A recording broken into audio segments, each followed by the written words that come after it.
Since 1887, the Stonington Free Library has been a center for knowledge, ideas, creativity, and entertainment. It is a comfortable and welcoming community space for the town of Stonington, Connecticut, where all ages can explore, discover, gather, and learn within a building of distinctive and unique architecture. This video program is an evolution to expand the offerings of the library to share directly in your home or organization. Welcome to the Sunday evening lecture series made available to you by the Stonington Free Library.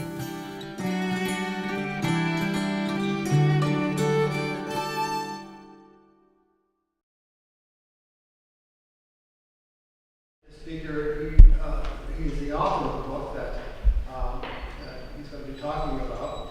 He's also the chairman of Connecticut-based NLC Mutual Insurance Company, and he's been a director of numerous other companies, including the American Stock Exchange. He is a graduate of Amherst College and Columbia University. He served in the CIA, Congress, and was nominee for governor of Connecticut. He comes to us this afternoon, however, as an author to speak about Connecticut's casino experience and the background of his novel, The Curse, big-time gambling seduction of a small New England town. WBZ's Boston Dan Reed called the book powerful, and Connecticut author Martin Shapiro described it as compelling and timely. A riveting story of history, money, and politics that will make you wonder where America is headed. At the end of this talk today, we have copies of the book that the speaker will be happy to sign if anybody's interested. Bob and his wife Betsy live in Essex, Connecticut. Please give a warm Stonington welcome to Bob Steele.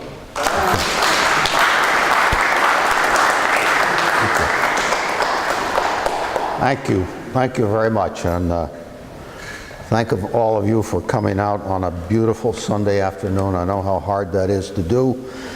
Leave your yards and your work, so thank you. Also, I got here a little later than I thought I would, but even then, several of you mentioned that you were long-term listeners of my dad, and I thank you for that. Couple of the ladies even said that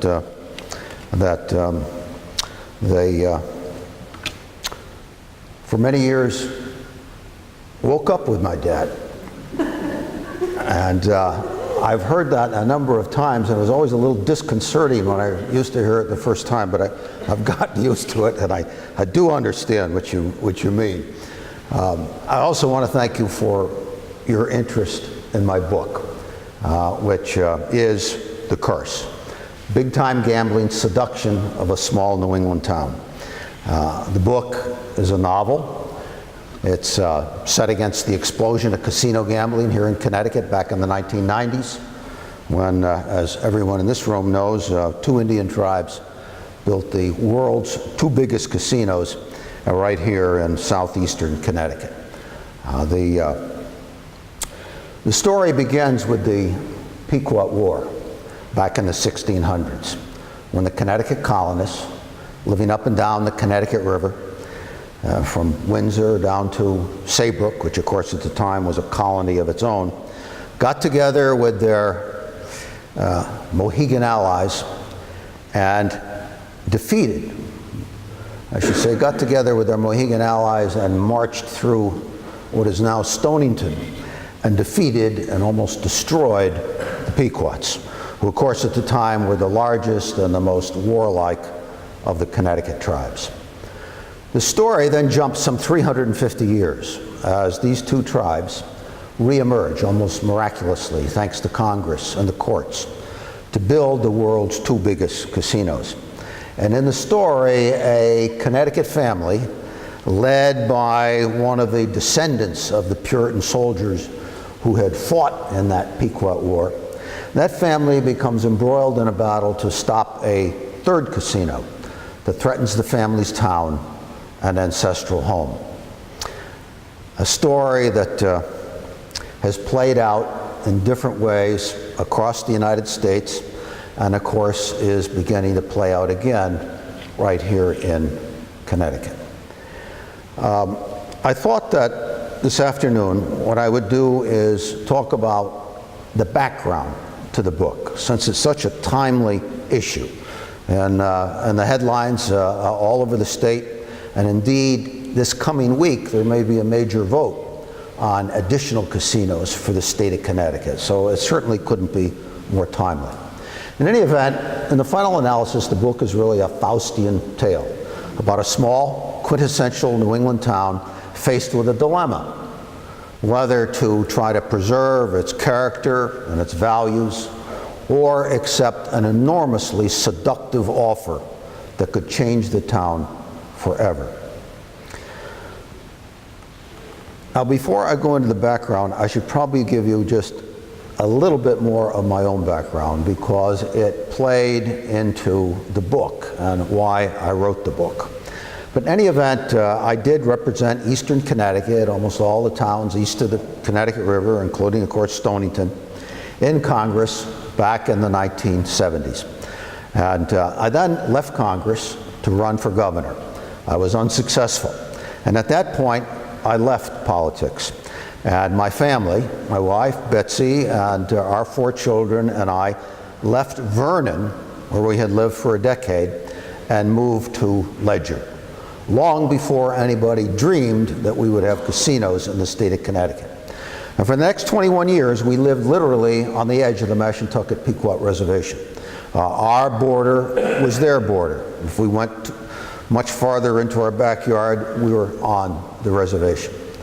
And those 2 experiences, knowing the political backdrop of Connecticut as intimately as I did, and then living in the midst of the subsequent casino explosion, gave me a front row seat for watching the political maneuverings that led to the casinos and then seeing their impact firsthand.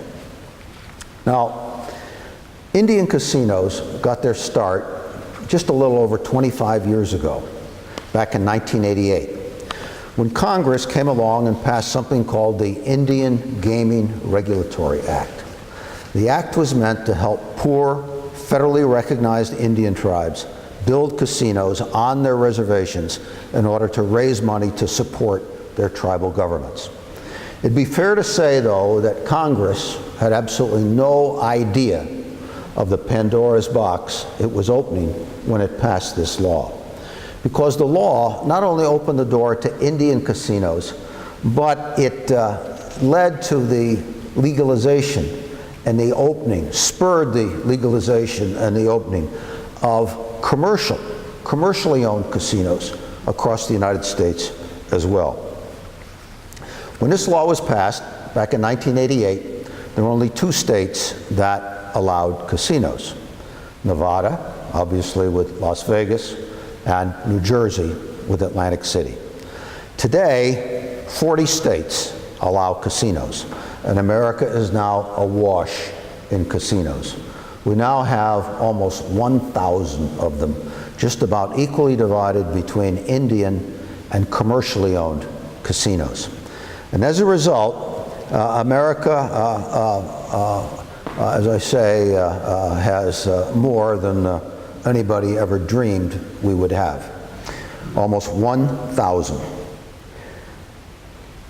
As a result, casino gambling has literally become America's new national pastime, with more people going to casinos today in the United States than to professional baseball, football, basketball, hockey, soccer, and you could throw in any other professional sport you were aware of combined. That is how big it has become. But nowhere, of course, did it become bigger, faster in these last 25 years than right here in Connecticut. Foxwoods opened back in 1992, and Mohegan Sun opened 4 years later, 7.5 miles away in Montville. They were the first casinos in the Northeast. As a matter of fact, Foxwoods was the first casino east of the Mississippi River, other than in Atlantic City. And with no other competition other than in Atlantic City, they quickly became the 2 biggest casinos on the planet. And when I say big, I mean big. I know they're not so far away from here, but unless you just happen to have flown over Foxwoods in a helicopter recently, you probably have no idea just how big it has become. It is now over 8 million square feet under roof. It is bigger than the Pentagon, the largest office complex we have in this country, all in little old Ledyard, Connecticut. In any event, as I say, they quickly became the two biggest on the planet, drawing well over half their customers and their revenue from out of state, mainly New York and Massachusetts, but from all over the Northeast, creating some 23,000 casino jobs at their peak and beginning to send hundreds of millions of dollars a year, to be exact, $430 million a year at their peak, to the state treasury in Hartford. Great story, right? Except, of course, the story is not over. In fact, not only is it a great story, it is truly a remarkable story, one of the most remarkable stories in the history of New England. I mean, these two tribes, once mortal enemies, right here, trying to destroy each other, and yet then gradually reemerging after hundreds of years, after almost all the Indian blood has disappeared, after almost all the Indian culture has disappeared, yet reemerging to build these huge enterprises. As I say, great story. Except, of course, the story is not over, not by any means. And with each passing year, we're learning more and more about the downside of what's happened in Connecticut. For starters, the casinos have created a pervasive gambling culture in southeastern Connecticut. They've skewed the region's economy sharply toward low-paying service jobs, and they've resulted in a sharp spike in the number of Connecticut residents seeking treatment for gambling addiction. One of the most remarkable findings from a 2009 State of Connecticut study was that since the casinos had opened, there had been a 400% increase in the number of arrests for embezzlement in Connecticut, a rate of increase 10 times the national average. One of the embezzlers, of course, was actually my tax collector in Ledyard. She stole $302,000 from tax receipts in order to play the slots at Foxwoods. And of course, she didn't win, because over time, nobody wins. It is statistically impossible, when the casino takes 10% of everything you gamble, to win if you continue to gamble. In any event, the number of arrests for embezzlement in Connecticut, and especially here in southeastern Connecticut, was so great that a columnist for the New London Day described southeastern Connecticut as the embezzlement capital of America. You probably didn't know you lived in the embezzlement capital of America. Most people in southeastern Connecticut have no idea that that is the case. In any event, looking at crime overall, a brand new 2014 study from Western Connecticut State University out in Danbury shows that the number of violent crimes, including murder, rape, robbery, and aggravated assault, increased in the 11 towns surrounding Foxwoods and Mohegan Sun after the casinos opened, despite a sharp drop in crime nationally and in Connecticut as a whole. And while the number of theft crimes decreased modestly, the value of property stolen in those crimes skyrocketed by almost 40%. According to the study's author, interviews with local police and judicial officials also indicated increases in crimes such as prostitution and illicit drug use. As far back as 1997, Congress, which had opened the door to this gambling explosion, became so concerned about what it had done that it set up a national commission to study the issue. I suppose you could say, what else would you expect from Congress but a commission? In any event, the commission actually worked hard. It worked for 2 years, and it made a number of recommendations based on its findings.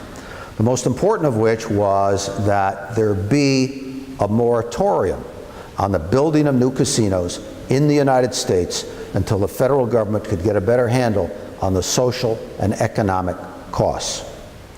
But needless to say, from what I've already indicated, that recommendation was never implemented. It seems the casino industry was against it. In the process, the casino gambling, I should say, has become a $67 billion industry. Now that's just gambling receipts. That doesn't include hotels, restaurants, shows, etc. That's just gambling losses by customers. $67 billion industry. And the casino industry has, of course, become one of the most powerful political groups in the United States. If you don't think they're powerful, then you haven't been watching what just happened, for example, in Massachusetts. There, despite a strong grassroots effort to repeal the casino bill, the casinos steamrolled to a victory. The casinos industry actually ran over 4,000 television ads in the last month of the campaign against 0 television ads by the opponents, because the opponents obviously never have any money. In any event, the industry contends, and again, if you've been watching Massachusetts, or if you're listening to the debate now in Connecticut, the new debate in Connecticut, the casino industry contends that casinos spur economic development, that they create jobs, and that casinos provide states and municipalities with much needed revenue. Opponents, however, have long argued that casinos in fact do far more harm than good. They begin with the facts that gambling, after all, is addictive for millions of people. That gambling addiction leads to debt, bankruptcies, broken families, and crime. Second, opponents reject the contention that casinos promote economic development. Pretty big deal, since that's the basic argument everywhere they try to get in. The opponents point out that casino jobs and revenue are paid for by the gambling losses of other people, resulting in what Nobel Prize-winning economist Paul Samuelson called the sterile transfer of money from one group to another without creating any new value. In Connecticut, critics note, casinos have done little to create spin-off businesses, something you all know because you live here, but have cannibalized a number of other businesses. One example of cannibalization actually involved a fellow who was a very good friend of mine. He owned and operated one of the most successful restaurants in southeastern Connecticut. And I will never forget how excited he was the day that Mohegan Sun opened a few miles up the street. He thought for sure, with all these people coming down from Boston and up from New York and over from Albany and Providence, surely hundreds of these people would stop at his restaurant every single week, maybe to have lunch before they went to gamble, maybe to have dinner on the way home. And surely some of these 23,000 employees at the end of a tough shift were going to come into his restaurant, maybe have a drink at the bar, maybe have a bite to eat. It took 32 months for him to decide to close his restaurant. And I'll never forget what he told me the day he told me he was going to close it, which startled me that he was going to close it. He said, "You know, Bob," he said, "I cannot believe how naive I was about the way the casinos work. But now I understand. People drive to the casinos, they play at the casinos, they go to shows at the casinos, they stay at the casino hotels, they eat at the casino restaurants, and then they fill up their gas tanks at the casino gas stations, and they drive home. We, as local merchants, rarely see any of these visiting people." Third, opponents say there's little evidence that casinos ultimately strengthen a state's or a municipality's finances. Connecticut, they note, receives 25% of Foxwoods and Mohegan Sun's slot revenue, which has provided the state of Connecticut with just about $6.7 billion over the last 22 years. And yet, somehow, Connecticut today is in the worst financial shape in its history, with a lagging economy, slow job growth, and the third highest debt and unfunded liabilities ratio of any state in the United States. And now, an independent group of scholars assembled by the nonpartisan Institute for American Values, a think tank in New York, has published a landmark study that looks at the impact the casino explosion has had on the nation as a whole. Here are its key findings. 1, the new regional and local casinos are different from traditional Vegas-style casinos that catered predominantly to well-heeled players who came from long distances away and preferred table games. In contrast, the new casinos are primarily filled with a whole new generation of rapid play, highly addictive slot machines, and cater overwhelmingly to middle and low rollers who live within an hour away, return frequently, and play the slots. Incidentally, since this is a library function, there's a very good new book out by a professor, brilliant professor at MIT about this subject.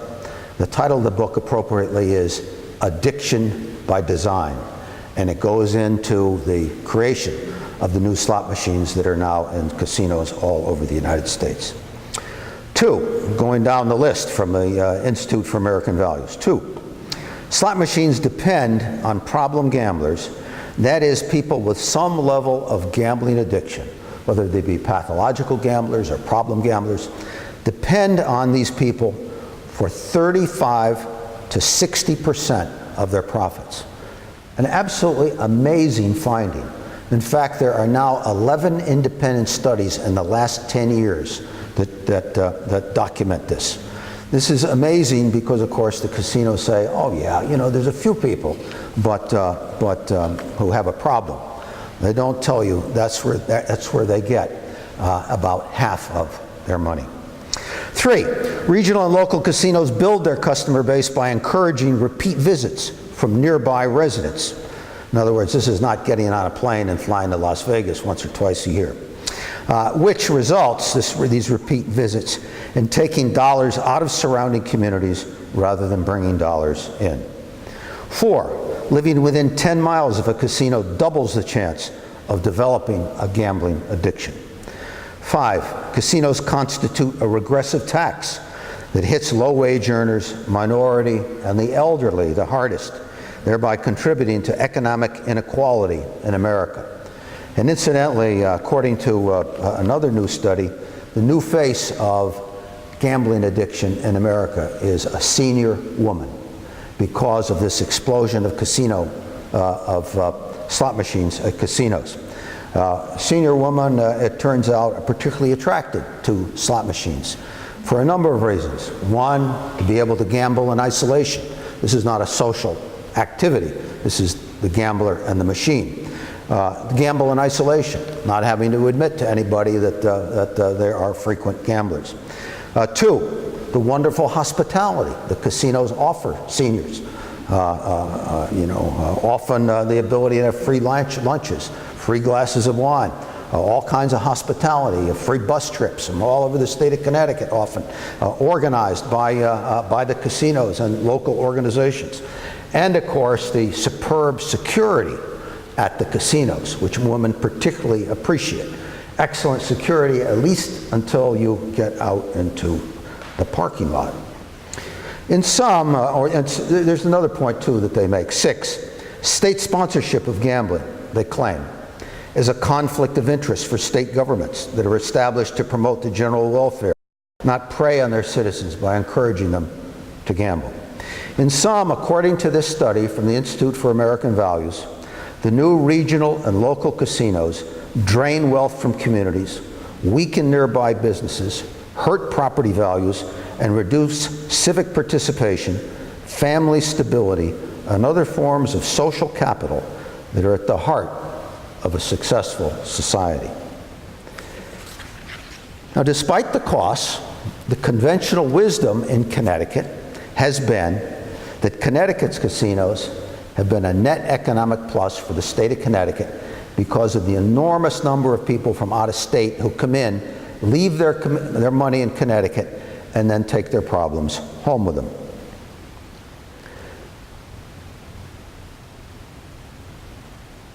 But the regional monopoly that has allowed Connecticut's casinos to attract all these people from out of state obviously is rapidly coming to an end as more and more states build casinos in these customers' backyards.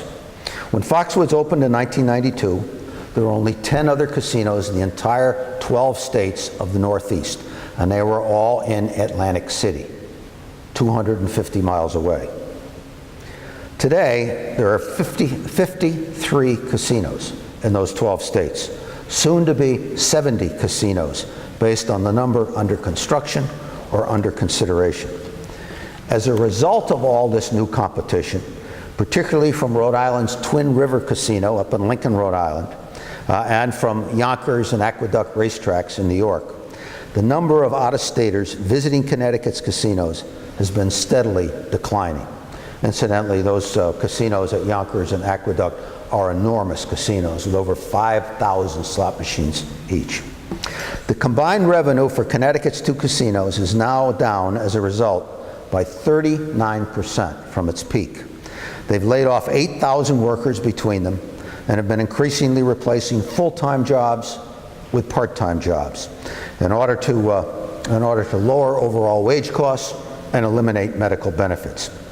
And of course, Foxwoods has now stopped all profit sharing with its tribal owners and has defaulted on about $500 million worth of debt. The same downward trend is happening everywhere, elsewhere in the, not everywhere, but elsewhere in the Northeast. For example, Delaware has now put millions of dollars toward trying to bail out its 3 casinos, while New Jersey has spent hundreds of millions of dollars trying to prop up its casinos, only to see 1/3 of them close in the last 15 months alone. In Ohio and Maryland, casino revenue is roughly 40% below original projections. And as I think you know now, no state in the Union is scrambling more than the state of Rhode Island to try to help its casinos get ready for all the new casinos about to be built on their border up in Massachusetts. Back in Connecticut, Foxwoods and Mohegan Sun say they plan to fight all the new competition. They don't intend to sit back and watch everybody eat their lunch. They say they plan to fight all this new competition by upgrading their properties and adding new attractions in the hope of continuing to attract as many out-of-staters as possible. But it's unlikely large numbers of out-of-staters will continue traveling all the way to eastern Connecticut to gamble when they have a brand new casino that is far more convenient near their own homes. Instead, Connecticut's casinos will have to increasingly turn inward and depend on attracting more and more local people in order to remain solvent. More and more local people from Ledyard and Stonington and Norwich and Simsbury and Weston and Wilton and all the other towns in Connecticut. Now, at this point, one might think that states like Connecticut would begin to recognize the short-sightedness of depending on casino revenue. But that, of course, would be too much to ask, and it's not what is happening. Instead, state after state, including Connecticut, has now become so hooked on the casino money that it is seeking to expand gambling, either to increase gambling revenue or replace gambling revenue it is losing to cross-border competition. And nowhere can you see that downtrend and that downward spiral more vividly than you can see it here in Connecticut right now. Connecticut began by increasing the casino's free play allowance so the casinos could attract more customers. The state tried to introduce Keno to restaurants, bars, and convenience stores before the public rose up and said no, and they pulled it back. But of course now they're proposing it once again. And now legislative leaders, as you know, want to open 3 new so-called convenience casinos in a desperate effort to stop Connecticut residents from going to Massachusetts or New York to gamble, and thereby hopefully slow the decline in casino jobs and revenue. As one wag said a couple of months ago in Connecticut, you know, we don't need to build all those casinos in order to stop people from going to Massachusetts and New York to gamble. All we need to do is set up posts at the border and arrest people who are trying to do that. Now, that hasn't gained much traction as a proposal, but it certainly was one of the more interesting ones that has been generated. The tribes, of course, want to open the first convenience casino along I-91 between Hartford and the Massachusetts border in order to intercept gamblers tempted to go to the new MGM casino in Springfield. Well, they're looking to open the second and third casinos along I-95 and I-84 in the Bridgeport and Danbury areas to defend against New York's casinos. The Hartford area casino, which most likely would be built in Windsor Locks, would be a scaled-down version of Connecticut's current casinos, with some 2,000 slot machines and 50 table games, limited food and beverage options, and no entertainment. The three new casinos would presumably succeed initially in slowing the loss of casino jobs and revenue, but they would do little or nothing to help Connecticut's economy longer term. First, the new casinos would do nothing to bring back all the out-of-staters who are disappearing and who have generated most of Connecticut's casino profits. After all, if you're an out-of-stater with a full-scale casino in your own backyard, why would you drive all the way to Bridgeport or to Enfield, let's say, to go to simply slots, mainly slots casino? Second, they would create thousands, these new convenience casinos would create thousands of new Connecticut gamblers in western and central Connecticut, leaving those individuals with less money to spend on other goods and services. And third, convenience casinos would encourage Connecticut residents to gamble more frequently, because the closer the casino is, that's exactly what happens. People gamble more frequently, with an increase in gambling addiction and the social and public health costs that follow. To complicate this complicated picture further, the federal government is now proposing to make it easier for state Indian tribes to gain federal recognition and open casinos. And of course, we have three such state tribes, one of them right here in North Stonington, the Eastern Pequots. Second, slot machine manufacturers are designing new games modeled after popular video games. Think, for example, Angry Birds, but for money, in order to attract millennials to play the slots. And finally, professional sports leagues, encouraged by the government's increasingly favorable attitude toward legalized gambling, see a potentially enormous new revenue opportunity in getting their fans, especially younger ones, to bet on fantasy sports. And lastly, thanks to a 2011 U.S. Justice Department ruling, New Jersey, Nevada, and Delaware have legalized in-state online gambling for their casinos. And other states are considering legalizing online gambling for their casinos as well. Casinos like Foxwoods and Mohegan Sun want online gambling in order to attract younger people, who of course are technologically primed for internet gambling. While addiction experts view it as especially addictive because of the fast pace of the games, their 24-hour availability, and the instant gratification aspect of online play, which I'm told is particularly attractive to younger people. In short, the lesson across the country, and the lesson we are now increasingly learning in Connecticut, is that state-sponsored gambling creates relentless pressure for ever more gambling. The massive further expansion of legalized gambling in Connecticut, in New England, and across the country is a daunting prospect for those who think we already have enough of it. In fact, for me, the whole remarkable story of casinos in Connecticut was enough to want to write a book. Thank you very much for inviting me.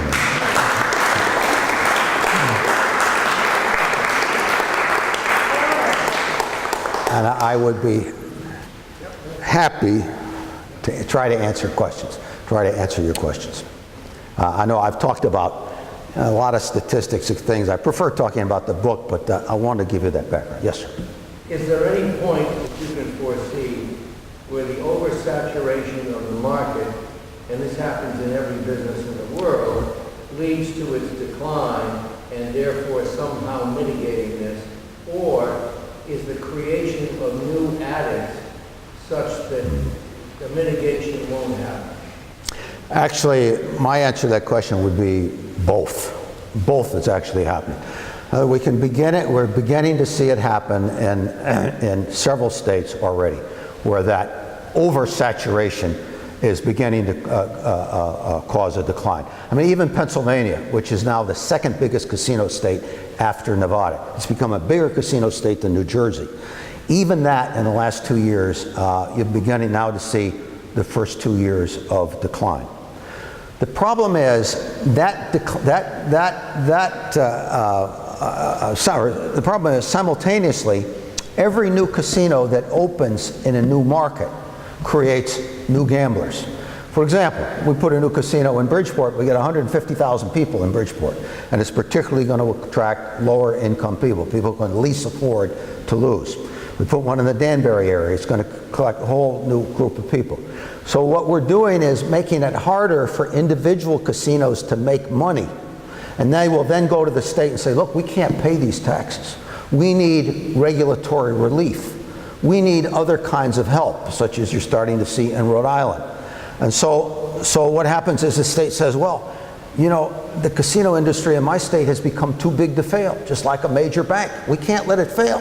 We're too dependent on it. Rhode Island now depends, this is unbelievable. Rhode Island right now depends on gambling revenue for 12% of its entire revenue budget. Can you imagine the financial crisis coming for Rhode Island once Massachusetts opens casinos in wherever they're going to be, in Fall River, New Bedford, certainly in Boston, maybe in Taunton, maybe in Brockton. So both is happening. Eventually, yes, I think it's going to burn itself out, but not before millions of additional people pay for it in a lot of different ways. But that's an excellent question. Yes, sir. I gotta go to the fellow who introduced me. I mean, I don't want to. You know. Thank you. You paint an excellent picture of the problem that we have today and where we're headed. There's a former politician and there's someone who studied this. You would remind me of that, right? What do we do? What's the answer? Yeah.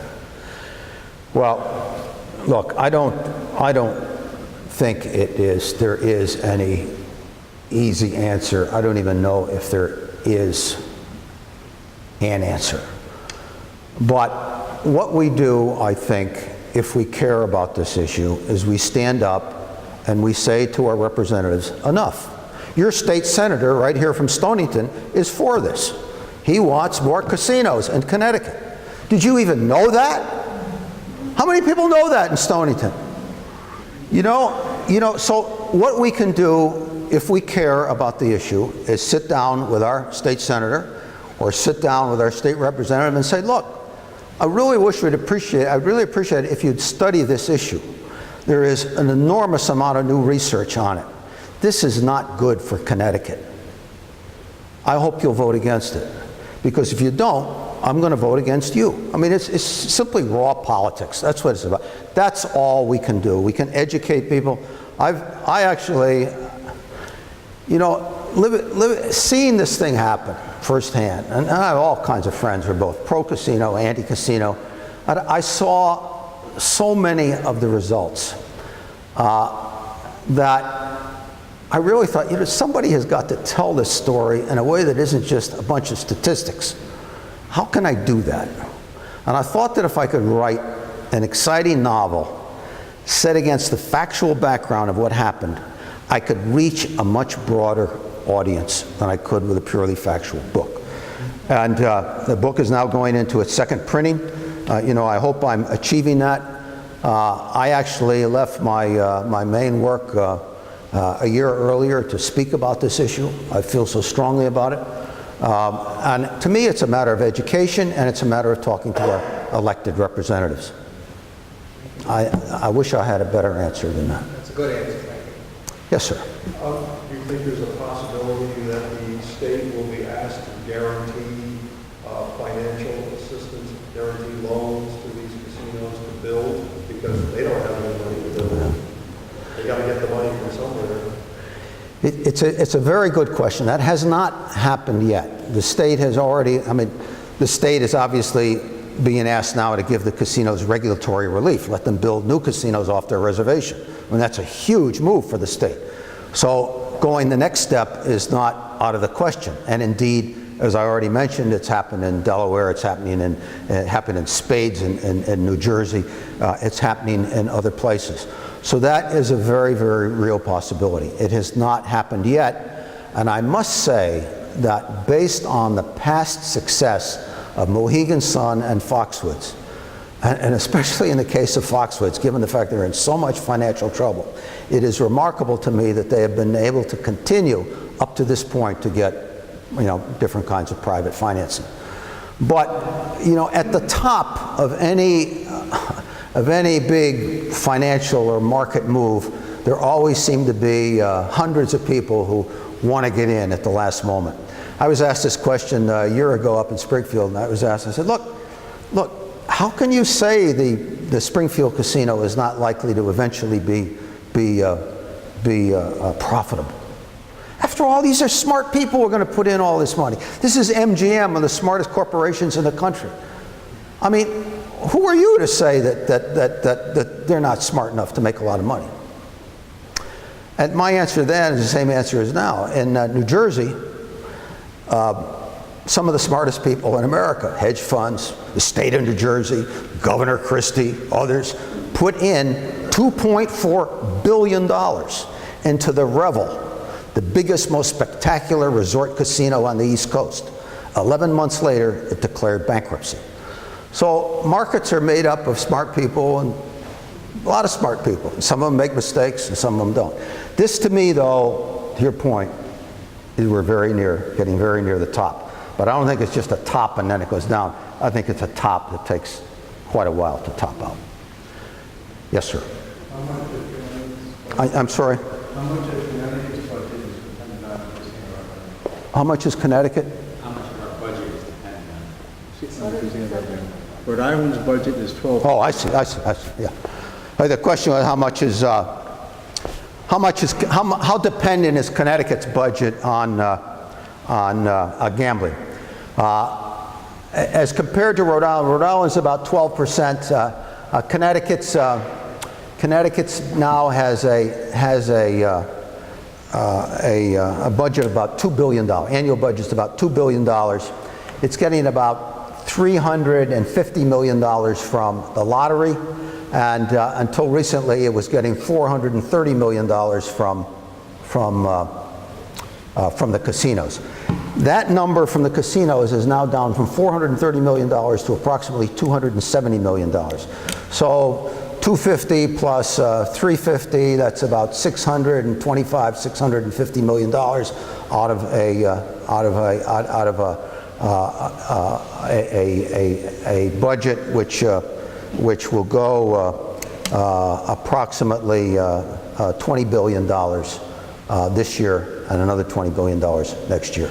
And we're facing, it looks like, probably next year at least a $1 billion deficit. So you can see the enormous pressure on legislators, no question about it, on legislators to, gee, what are we going to do? What are we going to do? This looks like an easy fix, at least a partial fix. Let's go in and approve more casinos. We can try to squeeze some more revenue out of people. The discussion, though, is always about how much revenue does it generate. Rarely is the discussion about what are the costs.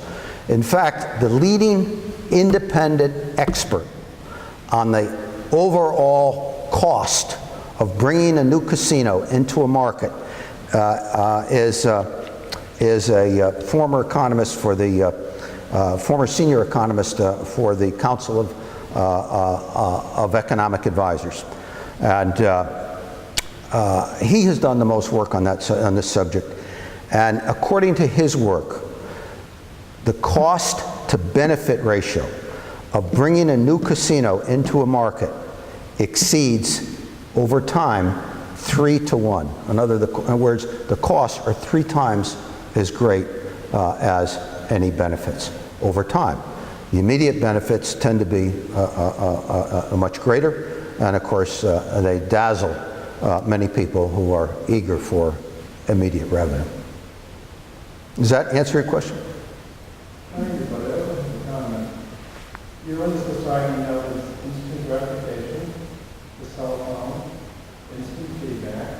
You're in a society that doesn't want the movies required in this thing. You're in a society that wants entertainment and movies, entertainment and voice.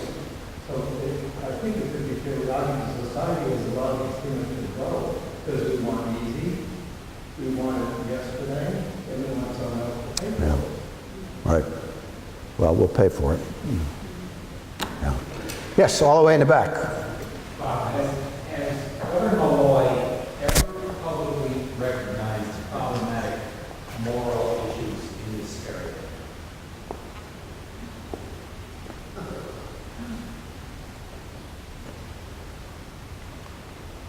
Not the moral issue, to my knowledge.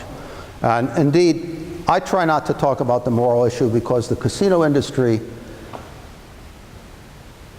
is very happy when people attack them on the moral issue. They simply say, look, that's an individual preference, you know, if you happen to have religious problems with it or you have moral problems, we respect that, okay. But serious people today look at the economic issue. And on the economic issue, casinos are an important part of the American economy, and we need them. That's basically their argument. So I try to talk about the economic, other side of the economic issue, which we're gaining more and more and more data and information on. And it really is devastating when you look at all that information. But the casinos don't want to talk about it. They want to acknowledge that there's a moral, that people have individual scruples about it. We respect that. But now let's have a serious discussion about the things that count. Money. Yes, sir. Forgetting the cost side of it for the moment, there's been a tremendous amount of press about casinos failing in Las Vegas, in Atlantic City, closing these major places that people have known for years. And just from the point of view of a lender, I would be very skeptical about the long-term loan that I would be making as a bank or a hedge fund or whatever. From that point of view, is it getting tougher for these guys to raise the money to do this?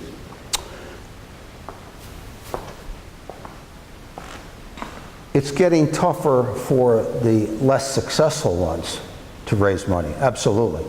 But the biggest casinos, I mean, Sheldon Adelson certainly doesn't seem to have any problem raising money. MGM hasn't had any trouble raising money, although they've had their own problems up in Springfield. The big companies have not had serious problems at this point.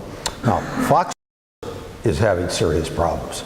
Mohegan Sun is having problems. Mohegan Sun has been a much better run operation than Foxwoods has. So the answer is yes. Nonetheless, Mohegan Sun just, of course, had proposed a $1.2 billion new casino up in Palmer, Massachusetts.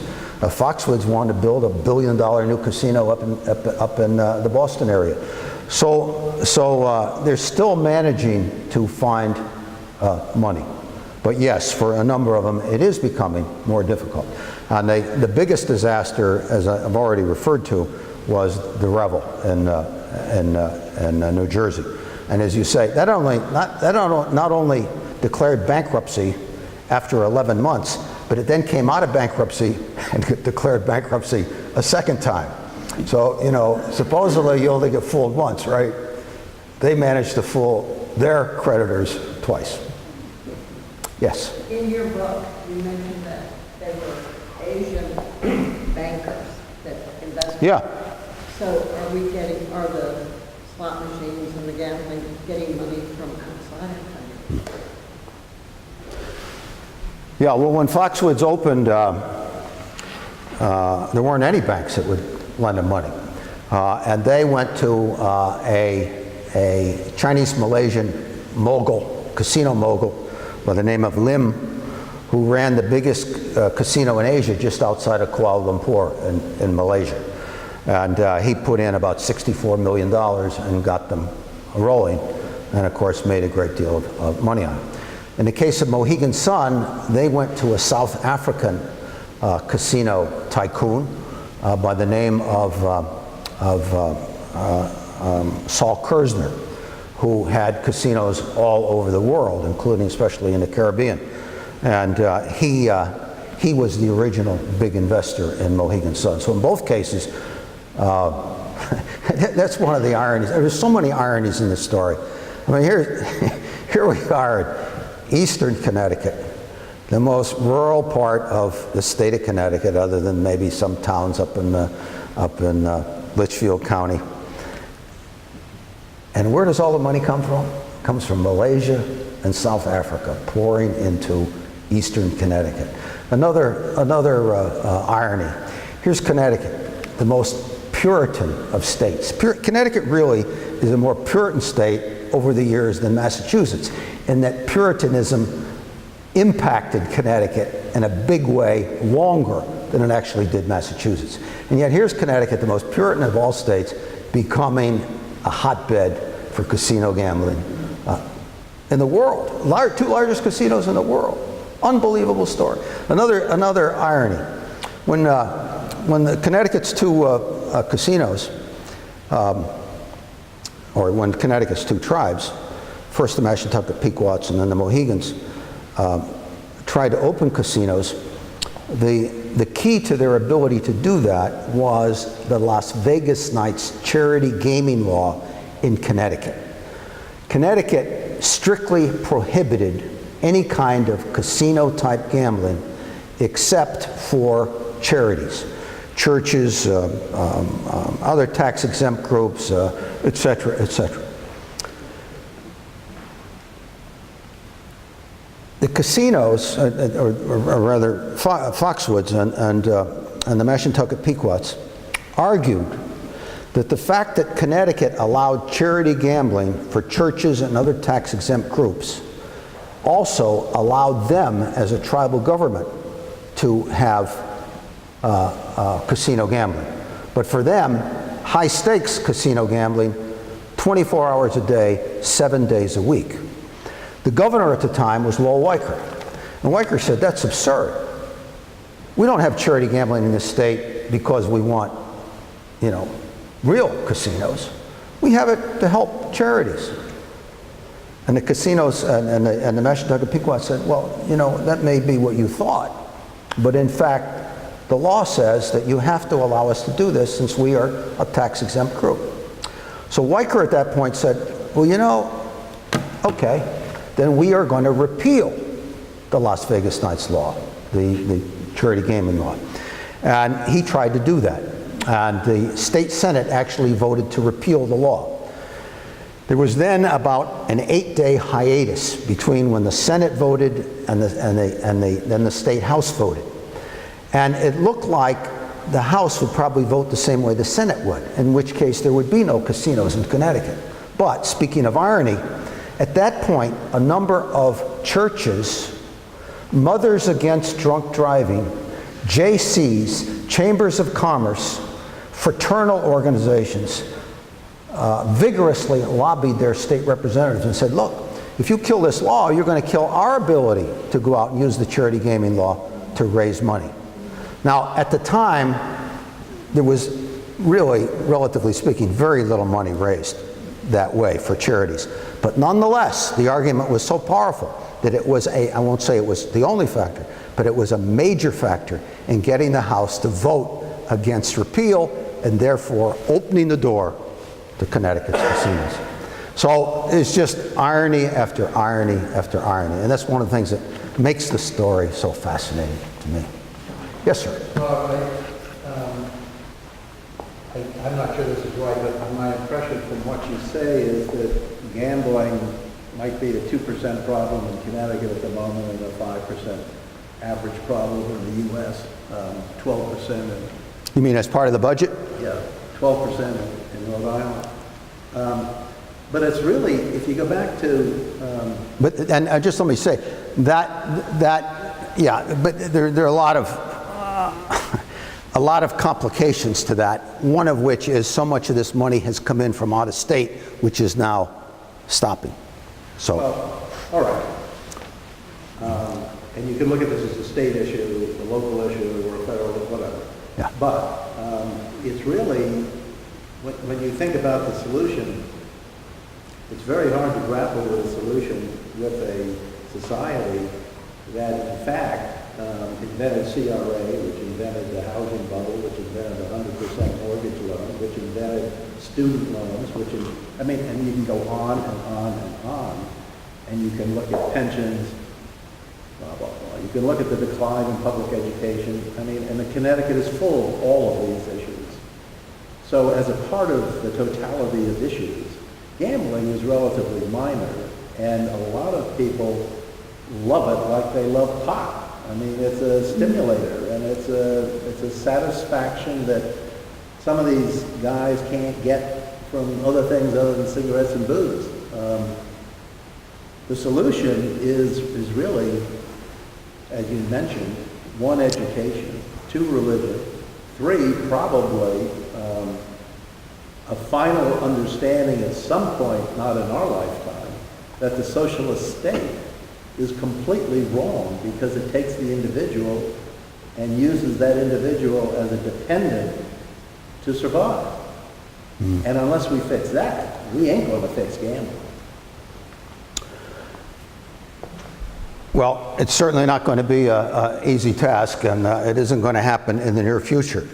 To me, though, as I have been increasingly involved in this issue, the biggest problem is that everybody falls for the line that look at the money the casinos generate. They don't look at the other side and look at the costs of the casinos. And that's why I say it's important to attack this whole issue on an economic basis. If in fact the cost to benefit ratio is 3 to 1, then it is a pretty dumb policy move to do this. As opposed to a student loan, student loans, to my knowledge, don't cause the kind of addictive problems for the individual that gambling does. Gambling is unique as an industry in terms of the baggage and the problems it creates simultaneously with the revenue it provides. And the new discoveries are that those costs are actually greater than the benefits. That is the lesson, I think, that we need to get across through education. That's true in student loans, that's true in housing, it's true in the socialist state. The cost always exceeds human value. It's rampant. It's philosophically absolutely true. Not everybody agrees with that. Well, That's why we're there. That's why we're there. you know, the costs also are of a little different nature. The costs are, I thought I knew this subject backwards and forwards when I finished the book. And actually, I think I have learned far more than I ever did from my research or in writing the book from the stories people have told me since I have been talking about this issue. I'll just give you one example. I spoke up in Sprague a couple months ago. Sprague is a town of 3,000 people. When I got through in the question and answer session, the librarian of the Sprague Library stood up. She said, I don't know if people in the audience are aware of it, but we have 3 families on one street alone in Sprague, a town of 3,000 people, who have lost their homes because they have become addicted gamblers. I mean, these are the kinds of problems that well, there are plenty of other kinds of problems. These problems are, many of them, unique to the casino industry. Yeah. You spoke of this book by MIT. I'm sorry, talk about. You spoke of this book written by an MIT professor professor about addiction by design. Is that what you Yeah. said it was called? Is that about sort of based in psychological research about the ways in which the sluts are programmed to? Yeah, exactly. Is that what Yes. it's about? Yes. Just- Some of the best minds in America Right. that have worked to create increasingly addictive machines. That's right. Right. It's a brilliant. Her name is Natasha Schull, and she's an absolutely brilliant researcher. Yeah. I think that's one of the most fascinating things, the way in which it's predatory. Yeah. As a matter of fact, the main anti-gambling organization in the United States today has just changed its name to Stop Predatory Gambling, SPG. Well, I see I'm being yanked off the stage here, so thank you. Thank you very much for coming today, Bob. Thank you. Thanks a lot. Bob has copies of the books in the back, and he's willing to sign them if anybody's interested. Yeah. Be happy to sign a book for anybody like me to.